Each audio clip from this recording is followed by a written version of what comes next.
ఇప్పుడు అందరూ robin hood అనేది ఈ ఫంక్షన్ జరుగుతుంది ఇంతకుముందు యాంకర్ గారు చెప్పినట్టు కూడా, బట్ ఇప్పుడు ఆవిడ పిలవడం కూడా కిసిక్కు దెబ్బలు పడతాయి. ఈవెన్ నితిన్ గారు అయితే ఆయన పాట కూడా పాడుతున్నారు. సో ఆ రేంజ్లో అది ఉంది. అది బయటంతా అదే హల్చల్ నడుస్తుంది. బట్ దానికి సమంత గారు కూడా రిప్లై ఇచ్చారు యాక్చువల్లీ, ఆవిడ స్టోరీలో పెట్టి మరి క్వీన్ అని చెప్పేసి.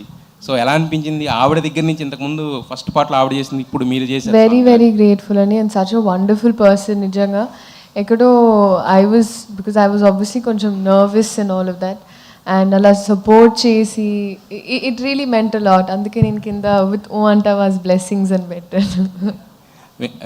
సార్ వెంకీ గారు సార్, అంటే దీంట్లో యాక్చువల్గా మీ స్ట్రెంగ్త్ ఎక్కువ ఎంటర్టైన్మెంట్ అనేది అందరికీ తెలిసింది, ఎందుకంటే 2 సినిమాలు ప్రూవ్ చేసింది. బట్ దీంట్లో మోర్ స్టైలిష్గా కనిపిస్తున్నారు నితిన్ గారు, అండ్ యాక్షన్ మీద ఎక్కువ ఫోకస్ చేసినట్టుంది. ఆ రాబిన్ హుడ్ టైటిల్ దగ్గర నుంచి ఎవ్రీథింగ్ కూడా ఒక యాక్షన్ ఓరియంటెడ్ ప్యాక్డ్ ఫిల్మ్ కింద కనిపిస్తుంది.